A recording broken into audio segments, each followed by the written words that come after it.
অনেক অনেক দিন আগের কথা।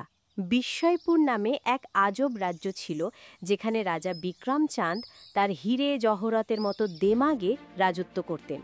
হঠাৎ একদিন তার আদুরে কন্যা রাজকন্যা সুবর্ণা এমন তিনটি শর্ত ছুড়ে দিলেন, যা শুনে গোটা রাজ্য হাঁ হয়ে গেল।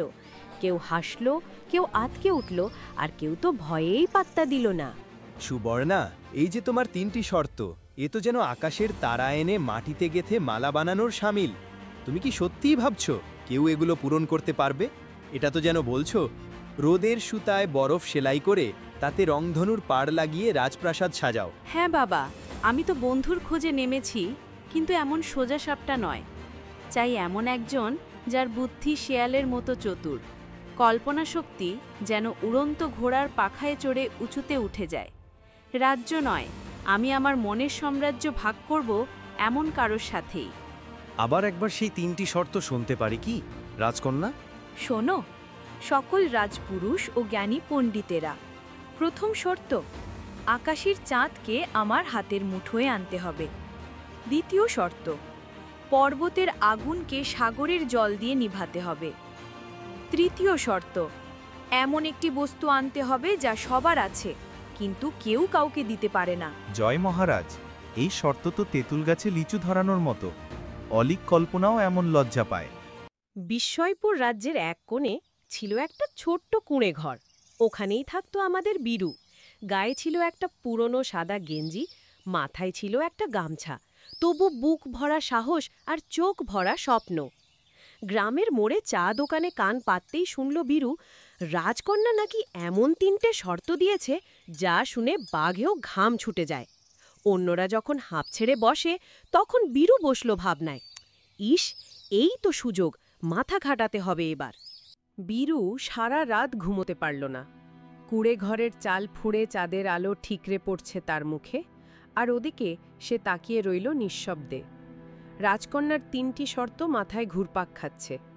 চাঁদ ধরতে হবে হাতে, পর্বতের আগুন জল ঢেলে নিভাতে হবে, আর তৃতীয়টা, এমন কিছু যা সবার আছে কিন্তু কেউ কাউকে দিতে পারে না। ধুর, রাজকন্যা তো দেখি ধাঁধার প্যান্ডেল খুলেছে। আহা, বুদ্ধি দিয়ে ভাবলে সব কিছুই সম্ভব। পরদিন সকালে রাজদরবারে এক আজব দৃশ্য। দরজায় এসে দাঁড়ালো এক যুবক, গায়ে মলিন ছেঁড়া গেঞ্জি, পরনে সাদামাটা ধুতি, মাথায় একটু এলোমেলো চুল, চোখে কিন্তু টকটকে আত্মবিশ্বাস। সৈন্যরা তো প্রথমে ভেবেই পেল না এ চোর না পাগল। তুমি কে বৎস? মহারাজ, নাম আমার বীরু, গায়ের মাটির ছেলে, গায়ে ধুলোর গন্ধ, হাতে কাস্তে করাতের ছাপ। কিন্তু আজ রাজকন্যার সেই তিনখানা ধাঁধার জবাব নিয়ে আমি এসেছি দরবারে। এই কথা বলি শোনো, পণ্ডিতেরা তাদের বই নিয়ে আর রাজপুত্রেরা তাদের তরবারি নিয়ে এসেছিল, কিন্তু শেষে সবাই হাঁ করে তাকিয়ে ফিরে গেছে। কাহারও বুদ্ধি চলল না, কাহারও ভাগ্য জাগল না। রাজপুত্রেরা তো হাত পা ভেঙে ফিরেছে, আর তুই বলছিস পারবি? সেনাপতি মহাশয়, বলের জোরে কেবল দাওয়াই হয়, কিন্তু বুদ্ধির জোরে পুরো খেলাই উল্টে যায়। ঢেকি স্বর্গে গেলেও ধান ভানে, আর বুদ্ধি ঠিক সময় খেল দেখায়। তাহলে শুরু করি। প্রথম শর্ত, আকাশের চাঁদকে আমার হাতের মুঠোয় আনতে হবে। রাজকন্যা, দেখুন এই জলেতে চাঁদের প্রতিবিম্ব। এই তো চাঁদ আপনার হাতের মুঠোয়। সবাই একেবারে পাথর হয়ে গেছে যেন। আর রাজকন্যা চোখ বড় বড় করে তাকিয়ে আছেন, মুগ্ধতা যেন তার চোখে ঝিলমিল করছে। দ্বিতীয় শর্ত, পর্বতের আগুনকে সাগরের জল দিয়ে নিভাতে হবে।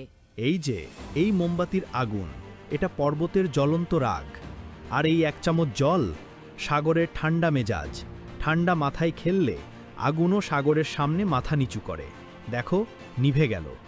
আরে বাবা, এই যে বাউল সুরে বৈজ্ঞানিক গান, কল্পনার পালকি চড়ে বাস্তবতার মেঠো রাস্তায় ঘুরে বেড়াচ্ছে। এমন বিচিত্র বুদ্ধি তো কাকের ঠোঁটে মাধুরী মাখানোর মতোই দুর্লভ। তৃতীয় শর্ত, এমন একটি বস্তু আনতে হবে যা সবার আছে, কিন্তু কেউ কাউকে দিতে পারে না।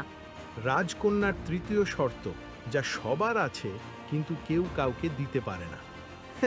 এ তো বটগাছের ছায়া, নিজের মাথার ওপর থাকলেও অন্যের মাথায় টাঙানো যায় না।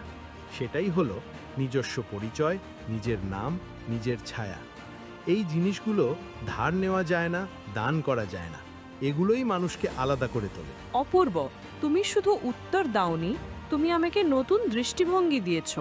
এই দিনটা শুধু ক্যালেন্ডারে গোল করে দাগ দেওয়ার মতন দিন নয় রে, এইটা এমন এক দিন যেটা আমাদের রাজ্যের ইতিহাসে সোনার কালি দিয়ে, না না, একেবারে সোনার পালকে লিখে রাখা হবে।